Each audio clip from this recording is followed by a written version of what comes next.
What if it's possible to fix your whole life in an instant?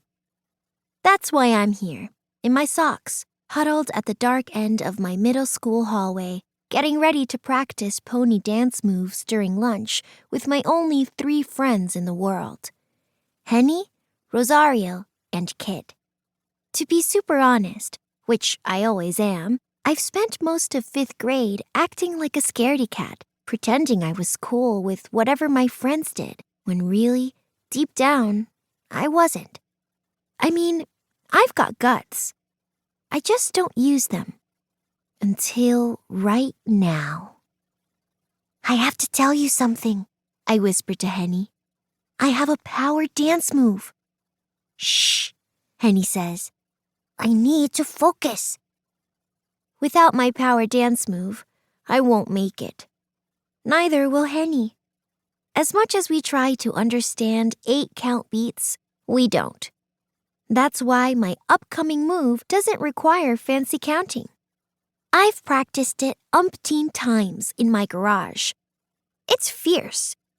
During my last practice session, I accidentally knee squashed a spider. But that's the thing about power dance moves.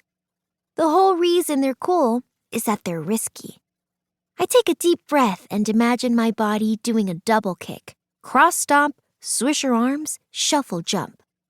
I'm not a trained dancer, so I don't know if my power dance move has an actual name. Maybe we should put our shoes back on, I suggest. For all my garage practice, I always wore sneakers. What if my socks don't have the traction I need? Kit pulls her shiny black hair into a high twisty knot above her head. No way! Sneaker squeak will ruin everything, Poppy! We need our moves to flow. She dives her hand through the air like a wave.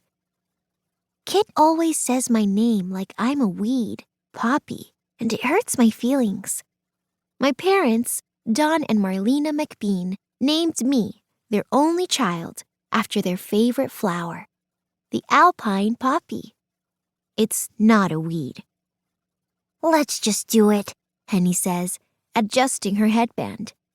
I probably need the most practice anyway. Rosario shrugs and follows. If I'm careful, maybe I'll be perfectly fine in my socks. I grab my spot between Henny and Rosario. I actually feel extra sorry for Henny. She has a huge heart, but zero coordination. We've been neighbors since birth, and I've seen her topple over several times just pulling on her tights. She's just not born to be a performer.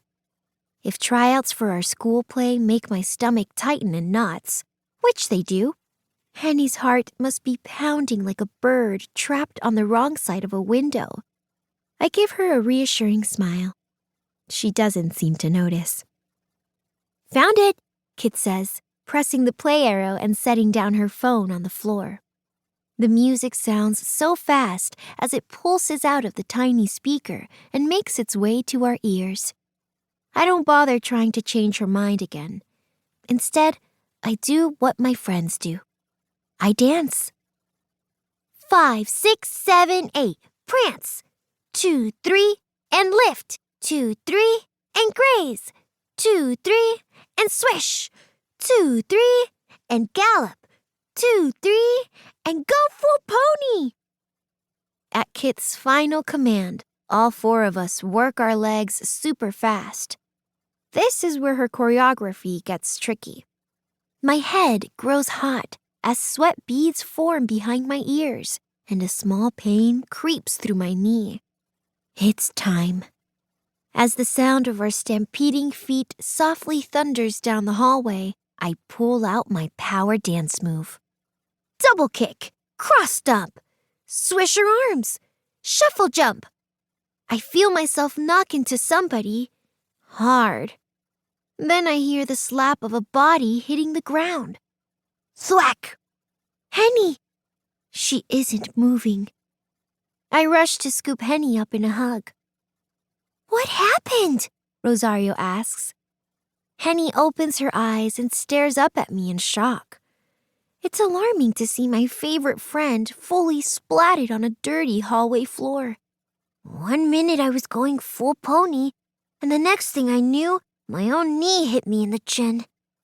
I'm pretty sure it was Poppy's knee, Kit says. What was that? She swishes her arms at me.